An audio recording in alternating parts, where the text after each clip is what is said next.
ಓಂ ನಮಃ ಶಿವಾಯ. ಸನಾತನ ಜ್ಯೋತಿಷ್ಯ. ನಾನು ಆಚಾರ್ಯ ಬಾಲಚಂದ್ರ. ನಾವು ಮಹಾಭಾಗ್ಯ ಯೋಗದ ಬಗ್ಗೆ ಕಲಿತಾ ಇದ್ದೆವು. ಈ ಮೊದಲು ನಾವು ಮಹಾಭಾಗ್ಯ ಯೋಗದ ಒಂದು ಉದಾಹರಣೆಯನ್ನ ಕಲಿತಿದ್ದೆವು. ಇವತ್ತು ಮತ್ತೊಂದು ಉದಾಹರಣೆಯನ್ನು ಕೂಡ ನಾವು ಅಭ್ಯಾಸ ಮಾಡುವ. ಮಹಾಭಾಗ್ಯ ಯೋಗ ಇನ್ನೊಂದು ಉದಾಹರಣೆ. ಒಂದು ರಾಶಿ ಚಕ್ರದಲ್ಲಿ, ಅಂದರೆ ಒಬ್ಬ ವ್ಯಕ್ತಿಯ ಜಾತಕದಲ್ಲಿ ಚಂದ್ರ ನಿಂತಿರುವ ರಾಶಿಯ ಅಧಿಪತಿ ಅದು 11ರಲ್ಲಿದ್ದು, 11ನೇ ಭಾವದ ಅಧಿಪತಿ ಚಂದ್ರನಿಂದ 9ನೇ ಭಾವದಲ್ಲಿರುವುದು. ಹಾಗೆಯೇ 10ನೇ ಭಾವದ ಅಧಿಪತಿ 10ರಲ್ಲಿ ಇರುವುದು ಕೂಡ ಒಂದು ರೀತಿಯ ಮಹಾಭಾಗ್ಯ ಯೋಗ ಆಗಿರ್ತದೆ. ನಾವೀಗ ಅದನ್ನ ಬೋರ್ಡಲ್ಲಿ ಒಂದು ಉದಾಹರಣೆಯಾಗಿ ಅಭ್ಯಾಸ ಮಾಡುವ. ನೋಡಿ, ಇಲ್ಲಿ ಮಿಥುನ ರಾಶಿ ಅಂತ ಉದಾಹರಣೆಯನ್ನು ತಗೊಳ್ಳುವಂಥದ್ದು. ಚಂದ್ರ ಮಿಥುನ ರಾಶಿಯಲ್ಲಿದ್ದೆ ಅಂತ ಇಟ್ಟುಕೊಳ್ಳಿ. ಮಿಥುನ ರಾಶಿ ಅಧಿಪತಿಯಾಗಿರುವಂತಹ ಬುಧ, ಮಿಥುನ ರಾಶಿ ಅಧಿಪತಿಯಾದಂತಹ ಬುಧ ಚಂದ್ರನಿಂದ, ಅಂದ್ರೆ ಚಂದ್ರ ನಿಂತಿರುವ ರಾಶಿಯಿಂದ 11ನೇ ರಾಶಿಯಲ್ಲಿ ಇರುವುದು. ಅಲ್ಲಿ ನೋಡಿ, 1 2 3 4 5 6 7 8 9 10 11 ಇಲ್ಲಿ ಬರ್ತದೆ. ಅಂದರೆ ಇಲ್ಲಿ ಮೇಷರಾಶಿ, ಇದು ಮೇಷರಾಶಿ. ಚಂದ್ರ ನಿಂತಿರುವಂತಹ ರಾಶಿ ಅಧಿಪತಿ ಬುಧ ಚಂದ್ರನಿಂದ 11ನೇ ರಾಶಿಯಲ್ಲಿ ಇರುವುದು. ಅಂದರೆ ಬುಧ ಇಲ್ಲಿ ಇರ್ತಾನೆ. ಹಾಗೆಯೇ ಬುಧ ನಿಂತಿರುವ ರಾಶಿ ಅಧಿಪತಿ, ಈ 11ನೇ ಭಾವದ ರಾಶಿಯ ಅಧಿಪತಿ, ಅವ ಚಂದ್ರನಿಂದ 9ರಲ್ಲಿ ಇರುವುದು. ಇಲ್ಲಿ ಬರ್ತಾನೆ ಕುಂಭದಲ್ಲಿ. ಇದು ಕುಂಭ ರಾಶಿ. ನೋಡಿ, 1 2 3 4 5 6 7 8 9 ಕುಂಭ ರಾಶಿಯಲ್ಲಿ ಮೇಷರಾಶಿಯ 11ನೇ ಭಾವದ ಅಧಿಪತಿ ಕುಂಭ ರಾಶಿಯಲ್ಲಿ ಇರ್ತಾನೆ. ಅಂದರೆ ಚಂದ್ರನಿಂದ 9ನೇ ರಾಶಿ ಇಲ್ಲಿರ್ತಾನೆ, ಕುಜ. ಹಾಗೆಯೇ ಇನ್ನೊಂದು ಅದರ ಟರ್ಮ್ಸ್ ಏನು ಅಂತ ಹೇಳಿದ್ರೆ, 10ನೇ ಭಾವದ ಅಧಿಪತಿ 10ರಲ್ಲೇ ಇರುವುದು. ಇಲ್ಲಿ ಚಂದ್ರನಿಂದ 10ನೇ ಭಾವ ಎಂಬುದು ನೋಡಿ, 1 2 3 4 5 6 7 9 10 ಅಂದ್ರೆ ಮೀನರಾಶಿ ಬರ್ತದೆ. ಮೀನರಾಶಿಯ ಅಧಿಪತಿ ಗುರು ಮೀನರಾಶಿಯಲ್ಲಿ ಇರುವುದು. ಅಂದರೆ 10ನೇ ಭಾವದ ಅಧಿಪತಿ 10ರಲ್ಲೇ ಇರುವುದು.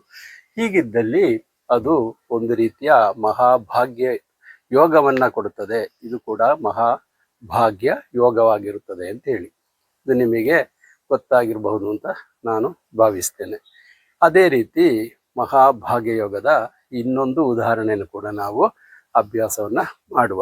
ಇನ್ನೊಂದು ರೀತಿಯ ಮಹಾಭಾಗ್ಯ ಯೋಗದ ಉದಾಹರಣೆ ಏನಂದರೆ, ಈ ಒಂದು ಜಾತಕದಲ್ಲಿ ಲಗ್ನ ಭಾವದಿಂದ 5ನೇ ಭಾವ ಹಾಗೆ 9ನೇ ಭಾವದ ಅಧಿಪತಿ, ಅಂದರೆ 5 ಮತ್ತು 9ನೇ ಭಾವ ಎಂಬುದು ತ್ರಿಕೋಣ ಭಾವ ಆಗಿರ್ತದೆ.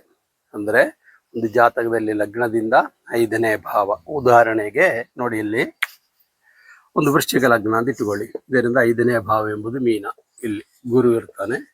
ಹಾಗೆ 9ನೇ ಭಾವ ಎಂಬುದು ಕರ್ಕಾಟಕ ಆಗಿರ್ತದೆ. ಇದು ಮೀನ ರಾಶಿ, ಇದು ಕರ್ಕಾಟಕ. ಇದು 5ನೇ ಭಾವ, ಇದು 9ನೇ ಭಾವ. ಅಂದ್ರೆ 5ನೇ ಭಾವ ಮತ್ತು 9ನೇ ಭಾವದ ಅಧಿಪತಿ ಚಂದ್ರ. ಇಲ್ಲಿ ಲಗ್ನದಿಂದ 5ನೇ ಭಾವ ಎಂಬುದು ಮೀನರಾಶಿ ಆಗ್ತದೆ. ಉದಾಹರಣೆಗೆ ಇದು ನಾನು ವೃಶ್ಚಿಕ ಲಗ್ನ ತೆಗಿದ್ದೇನೆ. ವೃಶ್ಚಿಕ ಲಗ್ನದಿಂದ 5ನೇ ಭಾವ ಎಂಬುದು ಮೀನರಾಶಿ ಆಗಿರುತ್ತದೆ. ಅಂದರೆ ಮೀನರಾಶಿ ಅಧಿಪತಿ ಗುರುವಾಗಿರುತ್ತಾನೆ. ಹಾಗೆ 9ನೇ ಭಾವ ಎಂಬುದು ಕರ್ಕಾಟಕ ರಾಶಿ ಆಗ್ತದೆ ವೃಶ್ಚಿಕ ಲಗ್ನಕ್ಕೆ. ಅದರ ಅಧಿಪತಿ ಕರ್ಕಾಟಕ ರಾಶಿಯ ಅಧಿಪತಿ ಚಂದ್ರ ಆಗಿರುತ್ತೆ. ಈ ಎರಡು 5 ಮತ್ತು 9ನೇ ಭಾವದ ಅಧಿಪತಿ ಒಟ್ಟಿಗೆ ಒಂದು ಲಗ್ನದಲ್ಲಿಯ 7ರಲ್ಲಿಯ ಅಥವಾ 9ರಲ್ಲಿಯ ಇರುವುದು. ಇದು ಕೂಡ ಮಹಾಭಾಗ್ಯ ಯೋಗ ಆಗ್ತದೆ ಅಂತ ಹೇಳಿ ಇನ್ನೊಮ್ಮೆ ನೋಡಿಕೊಳ್ಳಿ. ಒಂದು ಉದಾಹರಣೆಗೆ, ಒಂದು ಜಾತಕದಲ್ಲಿ ಲಗ್ನ ಭಾವದಿಂದ 5ನೇ ಭಾವದ ಅಧಿಪತಿ ಹಾಗೂ 9ನೇ ಭಾವದ ಅಧಿಪತಿ, ಅಂದರೆ ಅದು ತ್ರಿಕೋಣ ಭಾವ ಆಗಿರುತ್ತದೆ. ಈ ತ್ರಿಕೋಣ ಭಾವದ ಅಧಿಪತಿಯು ಒಟ್ಟಿಗೆ ಒಂದು ಜಾತಕದಲ್ಲಿ ಲಗ್ನದಲ್ಲಿರುವುದಾ ಅಥವಾ ಲಗ್ನದಿಂದ 7ನೇ ಭಾವದಲ್ಲಿರುವುದಾ ಅಥವಾ 9ರಲ್ಲಿ ಇರುವುದು, ಈ ರೀತಿ 3 ರೀತಿಯಲ್ಲಿ. ಒಂದು ಲಗ್ನದಲ್ಲಿದ್ದರೂ ಮಹಾಭಾಗ್ಯ ಯೋಗವನ್ನು ಕೊಡ್ತದೆ, 7ನೇ ಭಾವದಲ್ಲಿದ್ದರೂ ಕೂಡ ಮಹಾಭಾಗ್ಯ ಯೋಗವನ್ನು ಕೊಡ್ತದೆ, ಹಾಗೆ 9ನೇ ಭಾವದಲ್ಲಿದ್ದರೂ ಕೂಡ ಇದು ಮಹಾಭಾಗ್ಯ ಯೋಗವನ್ನು ಕೊಡುತ್ತದೆ ಅಂತ ಹೇಳಿ. ಈ ರೀತಿ ನಾವೀಗ ಮಹಾಭಾಗ್ಯ ಯೋಗದ ಇನ್ನೊಂದು ಉದಾಹರಣೆಯನ್ನು ಕೂಡ ನಾವು ಕಲ್ತಿದ್ದೇವೆ. ಈ ಎಪಿಸೋಡ್ ತಮಗೆ ಇಷ್ಟವಾದಲ್ಲಿ ಶೇರ್ ಮಾಡಿ, ಲೈಕ್ ಮಾಡಿ, ಸಬ್ಸ್ಕ್ರೈಬ್ ಮಾಡಿ, ತಮ್ಮ ಸಲಹೆ ಹಾಗೂ ವಿಮರ್ಶೆಗಳನ್ನೆಲ್ಲ ನಮಗೆ ಕಳಿಸಿಬಿಡಿ. ಧನ್ಯವಾದ.